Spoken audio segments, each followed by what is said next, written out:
Hello, everybody, and welcome to another Beyond the Forecast podcast. I am Chief Meteorologist Michael Stevens. And I'm meteorologist Haley Fischetti. That's her. So welcome, everybody. Thank you for joining us for our second episode. Yes. Usually how these podcasts work is the one live streaming so we can see that you're tuning in, but you can chat and discuss and ask questions. And today's topic is obviously going to be the system that we saw this past weekend. Normally we'd have you guys choose a topic, Yes. but we chose it. This one's kind of the good, the bad, the ugly, and everything that associated with this system this past weekend. Because there's a lot of things happening, both We kind of got everything. both weather-wise and also policy-wise. Yeah. We're going to talk about everything. Didn't we just talk about this last week in our podcast? It's possible. We are going to be discussing everything that is this system, that is the ice, that is the severe weather, that is the rain, that is creating flooding issues. But then also from our side, what we do when it comes to severe weather coverage and the outlook for that. Why we weren't mad that we were cutting into the Michigan State game. Right. There's times for things, if it's just a severe storm. If it's not, we use our expertise. We do know whether how to or not, read the room, guys. Yeah, trust me, I much more rather be watching the game than relaying life-threatening information. But this stuff that we'll all go over here for today. Yes. And if you have any questions about this system, about the incoming system for tomorrow, Drop in the chat. We can answer some of those as well. So first up, let's talk about kind of the system on this, or this system in general moving in. We saw this kind of started, I feel like, Friday night. Yeah, we saw this. Oh man, we saw it last Tuesday. Yes. We had all of the signs that were pointing to what could be a very wintry mix of a system. We talked about it kind of last week about the whole when you see red on a forecast, you're kind of like, I don't really like that at all. Red, and not good. Never went away, and that red normally means ice. Yeah. You don't see it that often across Michigan, especially. No. Especially this time of year, you don't see it. So seeing it, we were like, oh no. And all indications were pointing to 1/4 of an inch. Maybe some isolated areas seeing 1/2 an inch. Right. Many spots saw 1 inch to 2 inches of ice coverage. Kind of goes with that multi-day. Yes. It was just 1/4 of an inch Non-stop. here, 1/4 of an inch there. And I personally can tell you, growing up here, I've never seen anything like that. 1 to 2 inches of ice, to kind of give you an idea. 1 to 2 inches of snow is not a big deal. But when you have this much ice, even this much ice, coating things such as trees and power lines. It's scary. It is heavy weight. And so that will clearly bring a lot of stuff down. And we saw what it's capable of bringing down. It brought down a radio tower. It brought down Crazy. acres of trees. It brought down It looks like brand new another utility pole snapped. world up in the Upper Peninsula, and the tip of the Met. Saw it on TikTok. I never see I'm on TikTok a lot, but I never see Northern Michigan on TikTok. Right. And they get TikToks of people being like, whoa, here's what it looks like. I was like, oh. And us not being there, I can't say that I physically know what's going on. No. The only thing I can relate this to is Ice Storm from Cadillac in 1922. And the only reason I say that is because they had pictures here that show the incredible damage. The thing is, it looks worse up in Gaylord and Sheboygan and Petoskey and those areas than it does from those pictures. I agree. Now, granted, those pictures are from a long time ago. Yeah, I don't know if it's the infrastructure part of it, but that cripples roadways and power infrastructures and cities. Like, gas is unreal. I never thought in this day and age you would have issues getting gas. But if you don't have electricity, the pump won't work. Yeah, having hospitals literally be like, we know you normally shouldn't come unless it's emergency, but we're actually serious this time. Right, we can't do anything. We can help you the best we can, but that's really it. It's scary up there. This was kind of a double whammy, if you will, of a system. So we had the initial low pressure system coming in Friday, and that gave us some of those rain showers and thunderstorms. A little for the rumble lower of thunder peninsula. here or there. Saturday morning. Yeah. And then it switched over to more of that mix freezing rain for areas to the north. Mm-hmm. And that worked its way through Saturday, but it was dragging along a boundary front with another low Yes. that just worked through for Sunday. And that one had a little more gusto. There was another front. Mm-hmm. There was another wave of moisture.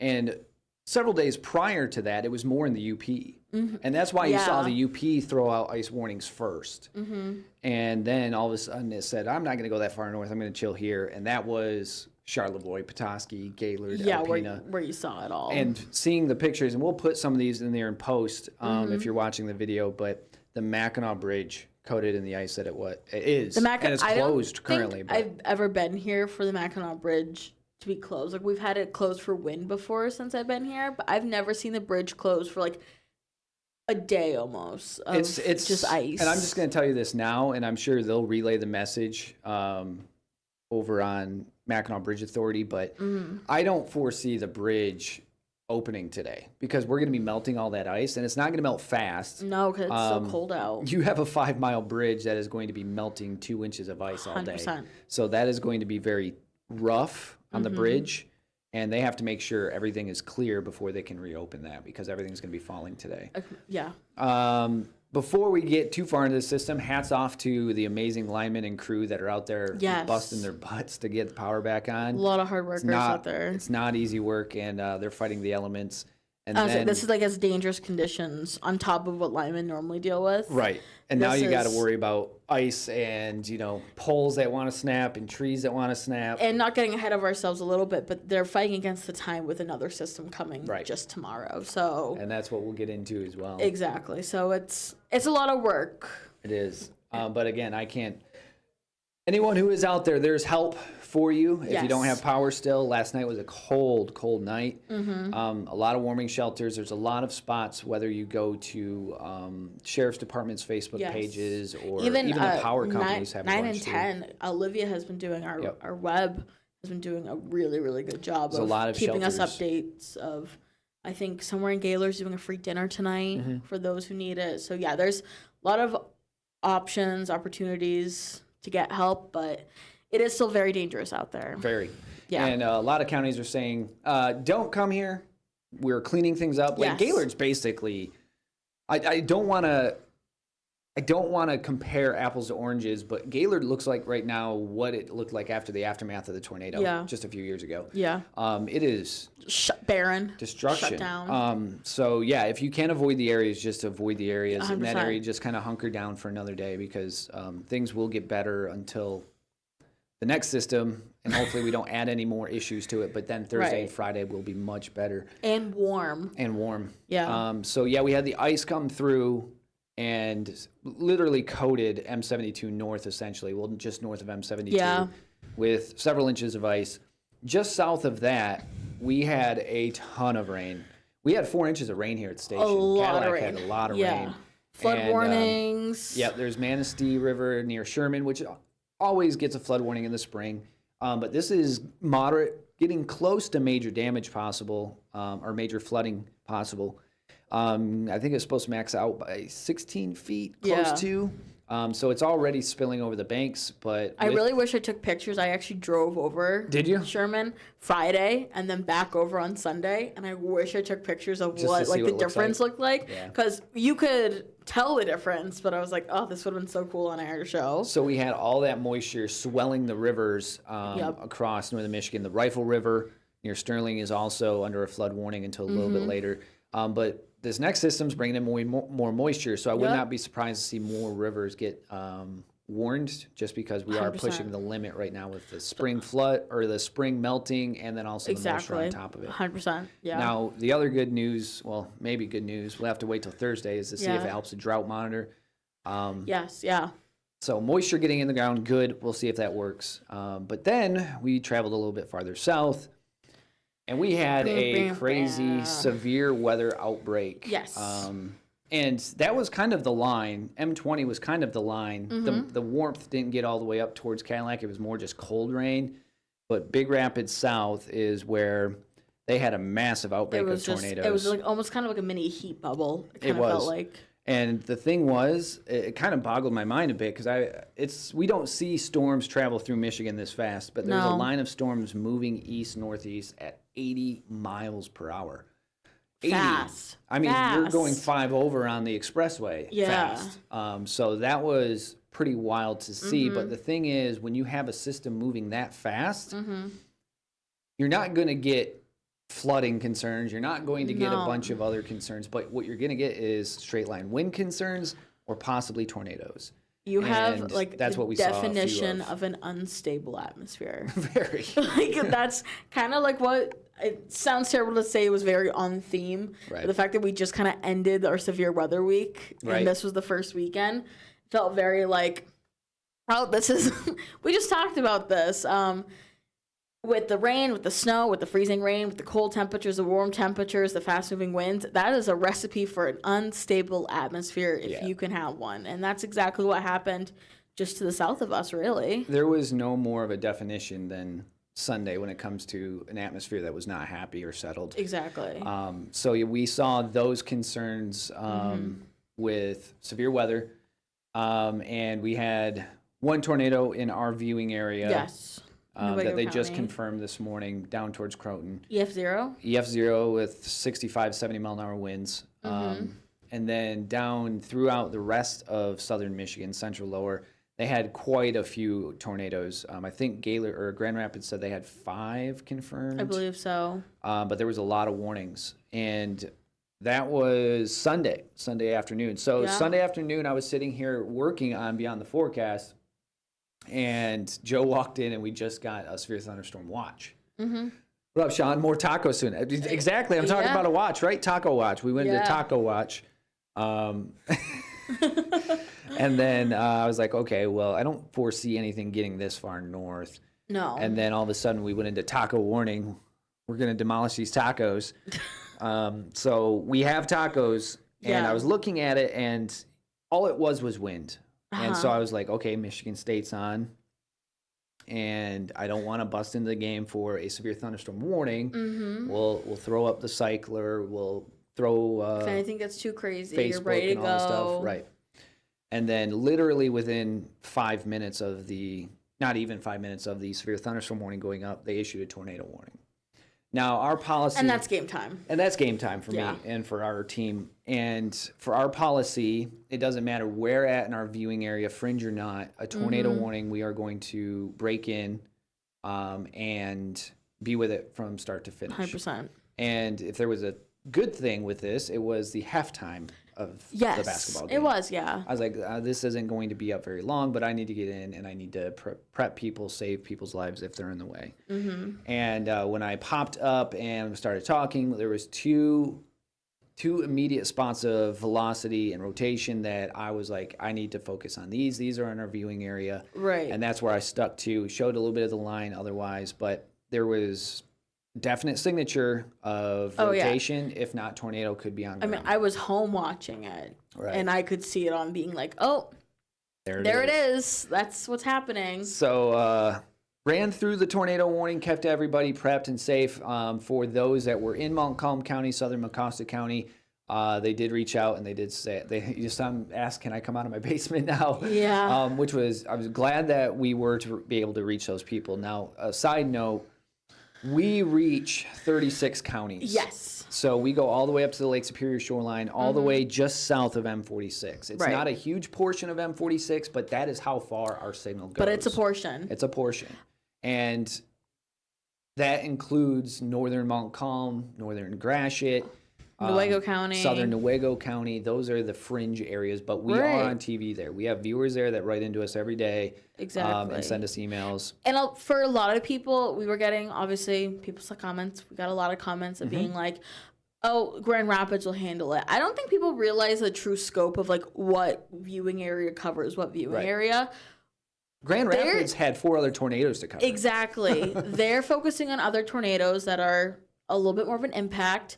Because sounds terrible, but that area, the Montcalm County, the Newaygo, southern Newaygo County, you're kind of in the gray. You kind of just hit us and you just hit Grand Rapids. It's like Isabella County. Isabella County is almost in the gray because NEM and Flint stations are a little bit too far away that they might cover. Now, I'm not saying meteorologists will say we're not going to cover this, but No. that you're getting farther away, and we take that out of the equation when it comes to the gray lines. Exactly. We don't want you to think, well, are they going to cover us or are they not going to No, cover us?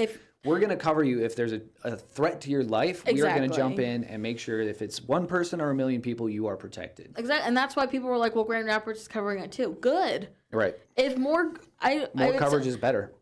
I know they talk about station competition sometimes. Right. There's no competition when it comes to safety. Saving lives. No. There's none. So if that means that Grand Rapids and we're covering the same tornado, let it. Good. Yeah. Sounds great to me. Like we should be. If there's a threat to life inside your viewing area, and if it's a fringe spot, then you'll probably have more coverage. Because yes, not everybody can get us down there. Right. But for the people who can get us down there, They and rely do on prefer us. to watch us, or we're watching the basketball game, and I come on, they hear my voice for that area, they need to get to safety. That's the whole point of that. And we was even getting messages too of like, I have family in that area. It's Right. not even them. It's It's a Michigan's a people big that can place. relay. People were Yeah. like, my aunt lives in that town. I think I saw a perfect example of it yesterday on Facebook. Someone said, I relayed to my family, and that saved their lives. right. Because, they might have not been paying attention. Not everybody is watching the basketball I know MSU was a big game. I don't like basketball. I wasn't watching the game. But let's kind of tackle the issue before we get into tomorrow's storm system Yes. of etiquette. Yes. Professionalism in all respect. I do not care what you think about our policy.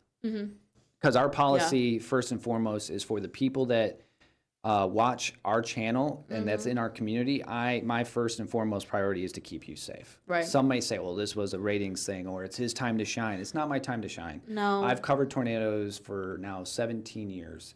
And We're on TV every day. It's If not we're going to choose a time to shine, there's it's no going to be room in then. this business for ego. No.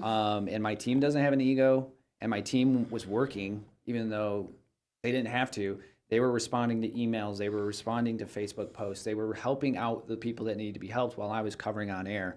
And that's why I love this team to death. This Right. team is professional in every aspect of the way, regardless if you think my email or message back to you isn't professional. We are doing a job first and foremost, and that's to keep the Exactly. public informed and safe at all costs. And that's what I did. Right. And a lot of people are like, oh, do box and box. Unfortunately, that is not an option for us. If from what I've been told is correct, for us to be able to go live on Fox and 9 and 10 at the same time, we are not able to do Right. a box and box. And another thing that might be misconstrued is I'm pretty sure there is no guidelines for the FCC for us to break in and do tornado Right. warnings. There is no law that says we have to do this. No. This is our policy, and that will always be the policy And you'll as long as find- I'm chief anyway. Yeah, most stations have that policy. I know. Correct. Chris, I'm blanking on his last name, but he's Isaac a down. over in Yes. Midland. He has the exact same policy as we do. They had the option of going box and box, and it didn't work as People were mad that efficient. they couldn't see the score and the Right. time. I mean, you're never going to make everybody happy, it was and I understand crazy. that. But that is our first and foremost worry. And I don't 100%. care if 99% of you are not in that area.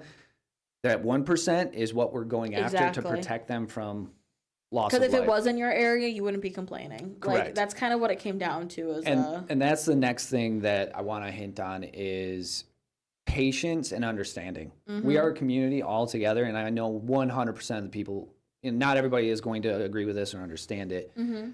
but you need to think of the other people in the way of that storm. And there's other ways of Yes. watching that game too.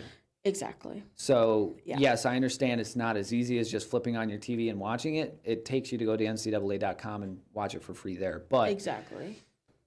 with that being said, you have to think about the people that are in the way of that storm first before you, and I understand you were angry, it's spur of the moment, before you start lashing out at us, my Other coworkers, people. anybody else, Yeah. think about what is impacting those people. And I'm not doing this just for funds and giggles. No. I'm doing this because those We'd get people in are in danger. trouble if we were just doing it for funsies. Right, that would not be. No. I wouldn't have a job anymore if I'm just here. Right. Hey, it's my time to shine. I'm going to interrupt the basketball game and be on TV and tell you Yeah, about something that's no. not there. That's Especially, not the like, case. To understand too, breaking in on a weekend, Yeah. It takes a lot more work to break in on a weekend than it does. We have less people here. On a weekday. So to really break in on a weekend, it needs to be a tornado warning. And a huge hats off to Larry and Jeremy in the back because they were ready to go and made it happen. And that I think that might be the first time they've covered anything like that. I think so, yeah. So with all that being said, huge shout out to everyone who was involved on this side to make it happen. And hopefully everyone who was down there in the way of those storms are safe, good. Yeah, 100%. All that's an issue is maybe some property damage, but yeah. I haven't heard of any fatalities from our neck of the woods, but there were fatalities in this line of storms downstate. Exactly. And that's what you need to be mindful of. That's what we're protecting against, and that will always be our goal. And a lot of people are like, there's no way you're in this for safety. There's 100% I'm in this for safety. 100%, yeah. Like, yes, 99% of the time you're not dealing with tornadoes. You're not dealing with weather that's looking to kill you. But if it does arise, I'm here for you. We're here for you. We went to school for it. We don't want to talk about it, but we will if we have to. Right. Like it's, yeah, I think that was my first ever, I've been here for tornado warnings, but I think that was my first ever tornado warning that I was actually like, oh, yeah, people, calm down for a second. Yep. And I get it. It was during a big event. That very Michigan heavy. But I remember my boyfriend's brother, he's at MSU. And he had a tornado warning during the game, and they had to go into the basement. So then I was like responding to these emails and these Facebook messages, and I was like, not even MSU students can watch this game right now. They're all hunkering down too. Like, this is like a safety thing for everyone. Like, Lansing's getting hit too. Like, this isn't just us. And this is everyone. And it's no joke that I'm a Michigan fan, but I'm not doing this to, hey, I'm a Michigan fan. Sorry, MSU fans can't watch your game. There's no way. Like the thoughts that people had for the reasoning of this happening boggled my mind. Crazy. Now I do have to say a huge thank you though to most of the people that were writing in and standing on our hill and helping. That was a huge help, and thank you for that. But for the very small people with amount of people with voices that decided they were going to stand on the rock, we will be there to help you when you need it to. Exactly. That's going to be the number one thing. So I did get a lot of emails back. I will say I got a couple back. I did too. Which people was nice. Being like, "Yeah, my bad." Yep, and they got it, and I understand. Yeah, but it's the heat of the moment. I always harken back to my mom, and it's always tough to do, and I'll never say it's easy to do, but think before you speak. It's easy and behind a keyboard and just ranting and raving. But also, if you're in our business, if you're in the weather industry or used to be, like, come on. Yeah. You should understand it from really just as more than anybody else. So let's talk about tomorrow's system. Yes. We have another system that is on the way and is not as big as the last system, but the potential for things, again, is there. And it looks like another we will mixed be seeing bag. It. Yep. It'll be coming in tonight and tomorrow morning. Yep. Starting off as a little bit of snow. But there's going to be a warm front moving south to north throughout the day tomorrow. So it looks like, as of right now, central lower, so US 10, M55, M72, you'll have a little bit of freezing rain tomorrow morning. Yes. And then it works its way north, so areas up towards Gaylord, tip of the Mid Straits. Once again. You'll have a bout of freezing rain from late morning, early afternoon. Much. No, not as much. Like, we're talking about like a fifth of an inch. Yeah, maybe a quarter at most for some spots. Not a lot. But I say not a lot. You already have 2 inches. You don't need any more. No. And then the eastern UP through the afternoon, evening, you'll be seeing the freezing rain. Correct, yes. So what's behind that freezing rain is extremely warm temperatures that'll be moving in throughout the morning and afternoon for the lower peninsula. And we are going to be at the notch of the low pressure system. So the low is going to be moving in over Lake Michigan, warm front, cold front. Where you have the notch is usually where you see the most potential for severe weather. Right. We are going to be in that notch for southern Michigan, central lower, and most of the northern lower. Right. So there is potential that we could have severe weather again and or tornadoes. Right. Mainly downstate, but you can't rule them out up here. We are under that enhanced risk for areas in the central lower now. Oh, they updated it. Yeah, we're at that level 2 now. Okay. Oh, slight. Slight. Sorry. I thought Slight. they updated to 3. Scared No, me for a gosh, second. no. God, no. No. Yeah, we're in a slight risk for Slight risk. our area. It is Yes. enhanced downstate. Correct. Yes. But they will be updating that here shortly, Yeah. which I'm sure we'll have a better idea of for For the tomorrow. afternoon and tomorrow. But yeah, it just means more rain, more flooding concerns. Oh, they've actually backed it off a little bit. Oh, good. So slight risk is down to US 10. Okay. Marginal is up to the Straits. Got it. Okay. So yes, still chances for some big strong storms tomorrow Yes. afternoon, but the more probable area has been backed down. But doesn't Biggest mean thing is don't going be to ready. be exactly be weather prepared always. Yep. The biggest thing for us is probably going to be that rain. Yep. And flooding concerns.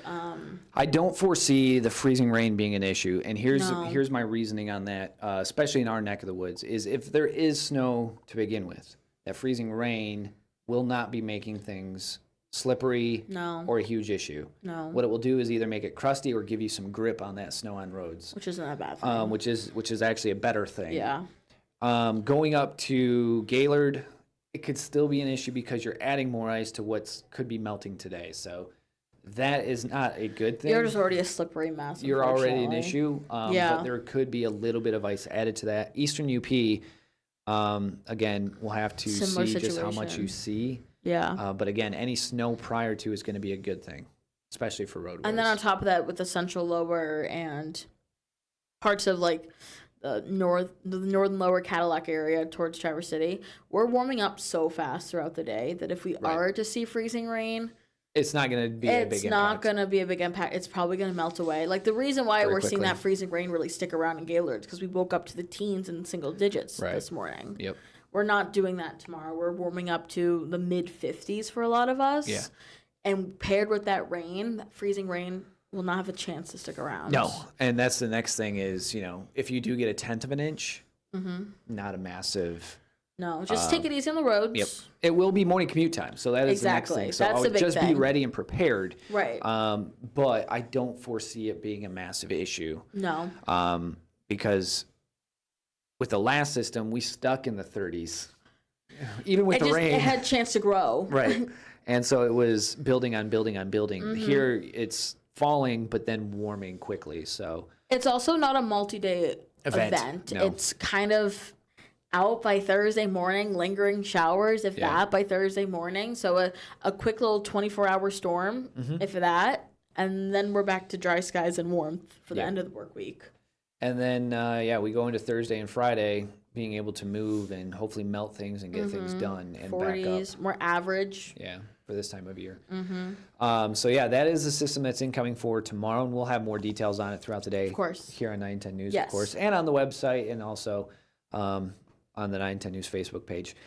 So we're at 30 minutes, maybe? Where are we at here, time-wise? About 30 minutes, yeah. 33 minutes. Yeah. So if anybody's watching right now and does have any questions about anything, whether it's this system, went into the dynamics of this system or anything like that, go ahead, feel free to and ask away. Yeah. We've got about 5 more minutes here before we're done with our podcast. We know it's been a big talking head video, Yeah. but this system is something that I asked National Weather Service in Gaylord yesterday. I was like, how would you guys describe this system in, like, it's been 30 years since we've seen this? And they Yeah. said, we're checking LSRs and we can't find anything that's like this. So this No. could be a once in a lifetime event, hopefully. Yeah. But it is that big, that impressive. It was huge. My weather crazy. watchers, Ian and Sheboygan. Well, Heather wrote in yesterday, Yeah. even though she had no power, nothing going on. She's like, hey, I'm watching on my phone briefly, but here's the information. Yeah. It's like, okay. Like Robert and Raber had 18 hours no power still this Really? morning. Yeah. Yeah, Ian Sheboygan saying that he has lived here for most of his life and he hasn't seen never a seen anything system like this before. Yeah. And- There's Michael Benson, who's a director here. He's from Alpena. His Right. mom's over there. And he's like, yeah, she's never seen anything like this. And she's been in Alpena essentially her whole life. Right. So it's like, once you start hearing the people that pass the wisdom down to us, Yeah. and they're saying, I've never I seen anything walked like in this. the cold. Right, back both ways, Both ways. Up the uphill. hill. There were no school days. Yeah, and now make people fun are of it, like, but I don't know when they tell you they've never seen something like this, it's you something. tend to kind of take a pause. Yep. And so, so with that all being said, our hearts and all the good vibes to the people impacted by this ice, because it cannot be an easy thing. I can't imagine what you're going through. And if there's anything we can do to help, of course, always reach out. And hopefully the system coming through tomorrow blows through without any issues. Yeah. That's our number one wish right now. Not to jinx or anything or knock on wood, but hopefully it's one of the last of the spring. Snow, I hope so. But we all know in Northern Michigan, not until Mother's Day. Not until Mother's Day.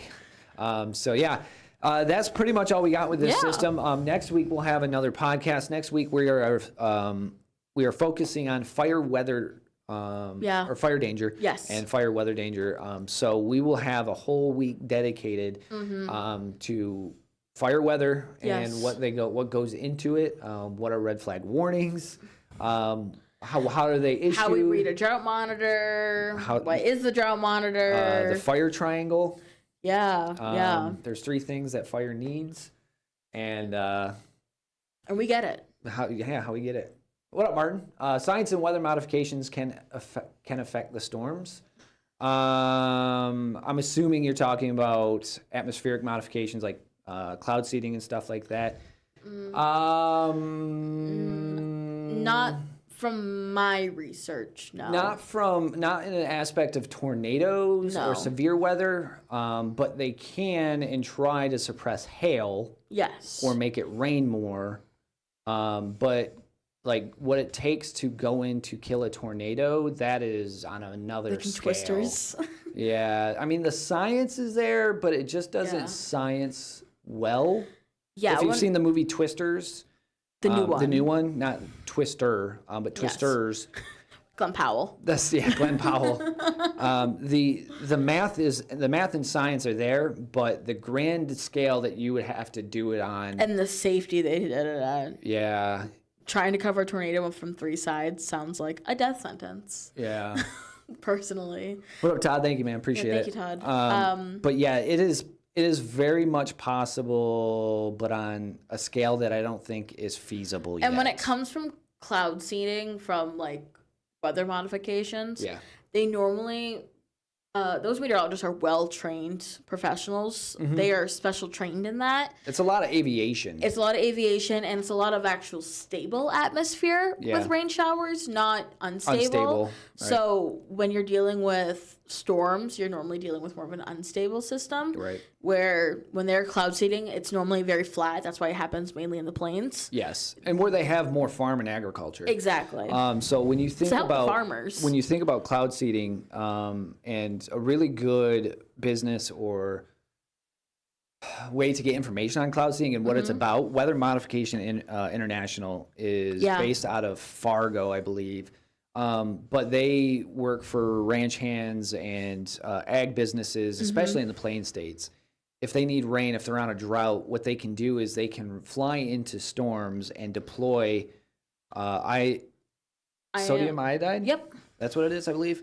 And to all health concerns, for anybody who might wonder, it is not a health concern at all. Sodium iodide on the level that they put it in the cloud is not going to impact what it's growing or the ground, and that's why it's okay to do.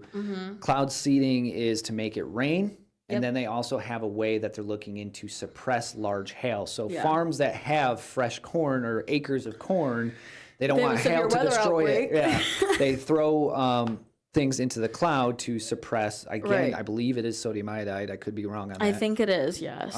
But that keeps hail from getting gorilla size. Yeah. Yes, you'll still get hail, but it's not the hail that you would see. It's almost like a trigger to start the developing process of it's not the to water kill cycle. It. Yes, it's to add more moisture. Yeah. And when you have more moisture, you're essentially yeah. warming the temperatures up in the cloud, which would suppress the hail. Yeah. So that is what a lot of it on our side of things goes into cloud seeding. Mm-hmm. And yes, it is a thing. Mm-hmm. Yes, there are states that is outlawed in. Yeah. And I believe Michigan is one of them. I could be wrong on that though. I don't know actually. It's a never-ending battle that will never be fixed Mm-hmm. because how do you outlaw something when it's the sky? Right. You know, I never thought about that. I didn't know you could be outlawed, to be honest. I'll have to look there's into states that. that don't allow cloud seeding. Interesting. Okay. I But didn't know that. for all intents and purposes, cloud seeding is good when used correctly. Yes. Put it that way. It's not being used on a daily basis. Like we can't just say No, make no, it rain no. and fix a drought. No. Like that doesn't happen. You can't just throw something in the air and it makes rain. That you have to fly into a storm and you have to put in the right spots certain things to make it rain more. Yeah, we'll probably talk about it more in the coming like spring. Yes, we'll have an episode dedicated Yeah. to things like that, like weather modification, as well as ag modification, Yeah. because each state's different, each growing Yeah. season's different. What you need to grow in each state's different, and there's a reason. And how much rain you need for each Right. crop really matters. Because 86 days to grow corn is much different than 120 days to grow corn. Right. And if you have 120 days, you're going to need much more rain than you are Yeah. with 86 days. Yeah. So there's a lot more I different. think not to plug another capabilities. person's little segment, but oh, hello. Phone's ringing. I'm pretty sure Ginger Z has actually a really good segment on cloud seeding. Oh, I'm sure from she this does. past summer. Yeah. But yeah, it is used, but I don't know if Michigan actually uses it or not. That is something that we should I'll have to look into it. Look into, yeah. I'm pretty sure there's a few states that it is outlawed in. In that my doesn't research, surprise me. That doesn't surprise me. it doesn't though. surprise me either. No. But where it's not outlawed, obviously they have a lot of ag and they have a lot of. It's to help. It's to help the farmers and ranch hands Mm-hmm. because that's where a lot of our stuff, when it comes to produce, comes from. Yeah. So yeah, tornado more powerful now was before. No, not necessarily. We are seeing more extremes. I think would say they're- we're seeing more of them. I would say I was gonna more of an increase of tornadoes, so it makes it sound like they're more powerful than Right. they were before. But no, No. they're the same. The scale is the same scale. When you look at the history of some of the tornadoes that we have seen in Michigan alone, some of the biggest tornadoes we've ever seen were back in the 50s, and the Beecher tornado was still one of the Yeah, biggest yeah. tornadoes in the United States, let alone it's the biggest in Michigan. But that EF5 demolished Flint, but Yeah. they had an outbreak that day. I think there was 2 EF5s over on the west side too. That's insane. The biggest one we've had here in northern Michigan, I did a story on, and it was up in Lake Ann. It was an EF4. Really? And, yeah, massive. Beginning of April, there was snow on the ground, 70 degrees. Wow. And it went over this hill into a small little town, and it picked up a house, flipped it upside down, just demolished this house or this city, and then they never rebuilt. So it basically wiped the city off the face Near of the Lake map. Ann? Yep, just outside of Lake Ann. Wow. And so we went there to shoot some stand-ups, and the lady whose house was flipped upside down still lived in the exact same house. Really? So we got to talk to her. She was like 92 years old, sharp as a tack, shared all the pictures with us and everything from that day. We just stumbled upon her, and it was magnificent. She was an luck, amazing yeah. lady. Her and her son were thrown out the front window Oh my when the gosh. house was flipped. Her 2 daughters were trapped under the house, and the dog was with her and her son, dug into the house, had the girls grab onto his collar and pulled him out. And that was the my first year gosh. Kellogg started the Dog of the Year, and that dog got Dog of the Year. Whoa. It was a EF4. Back then, EF4 was different than EF4 now. Yeah. I'm sorry, it was an F4, not an EF4. They didn't have the enhanced Fujita scale, but it was an F4 then. Uh-huh. Probably would have been a higher end EF3 now, Yeah. kind of like what they saw in Gaylord. Yeah. But yeah, it was an odd day. EF scale's a whole other thing that we could go into. The same storm Mm-hmm. produced a tornado in Manistee. Same path, I should say. Yeah, It yeah, yeah. jumped, but Manistee, there was a big tornado that killed a few people. Wow. And then jumped. Manistee getting a tornado was crazy because of how Right. close it is to the lake. And then it jumped a big chunk and then came back down in Lake Then Ann increased and everything. then went through Wow. that small town and then picked back up. Grand Rapids had 2 EF5s that day, or F5s, sorry. I keep saying EF5s because that's stuck What in my we brain. use now. Yeah. But that one, those 2 down in Grand Rapids happened, and this was 1960 or 1958. I think it was 58. Interesting. But it was a really cool story. I wish I Yeah. still had the story. I don't know if we have it anymore. I think we lost in the fire. Oh no. I'll say we'll have to tell Dan. Dan normally knows where all our stories are.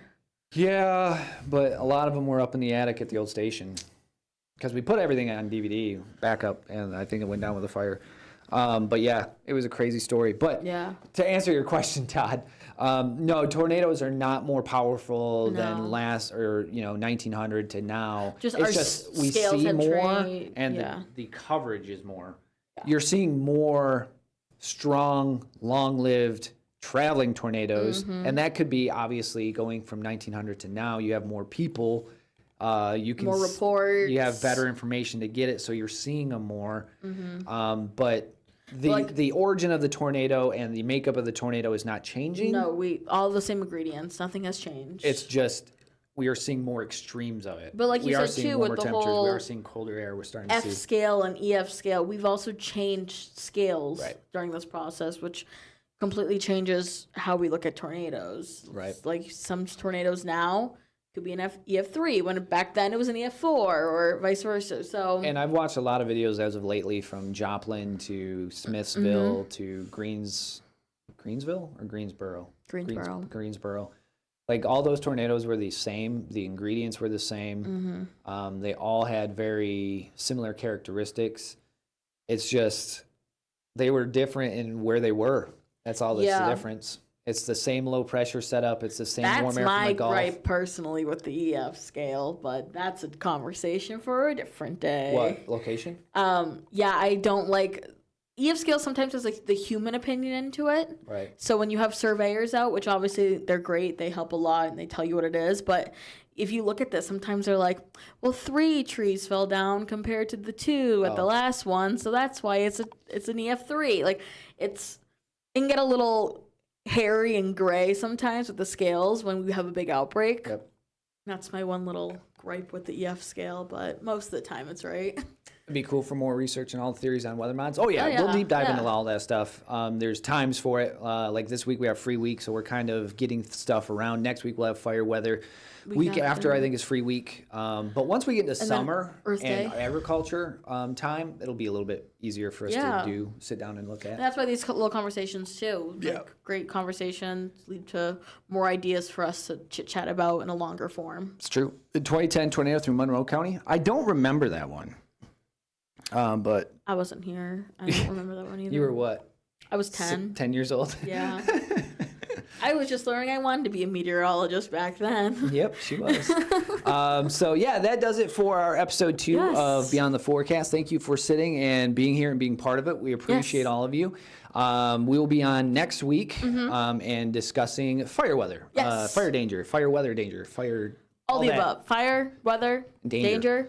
So we'll have more on Us. that because it's almost really getting to the point of fire season. Especially, Fire we'll have danger to see season. how the droughts look in the next couple of weeks. But yeah, that's And we'll have to see what the, grass and things greening up in the woods Winds start set looking up, like. yeah. Winds, warm air.